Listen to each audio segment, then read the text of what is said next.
end siya, dun mo maaalala lahat ng mga naging positive na nangyari sa'yo for the whole year. Tapos, mag-fade lahat ng like, mga negative. Baskuhan, syempre po, first year ako, so nakaka-excite. So, feeling ko sobrang saya niya.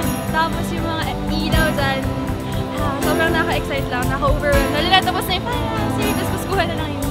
For me, thrilling siya kasi first time namin magpaskuhan, tapos first years pa, tapos lahat na naririnig namin from paskuhan, masaya. Maraming putukan! Paskuhan brings people together! Paskuhan is happiness! Paskuhan is party! Para sa pagkakaisa ng bawat kapatid ko. Pag sinabi mong paskuhan, Pamati ka pa! Well, the original idea of Paskuhan is for celebration of the Tomasian family. So instead of us celebrating individual Christmases with our own departments or in our own class, we decided why not bring the whole Tomasian family together.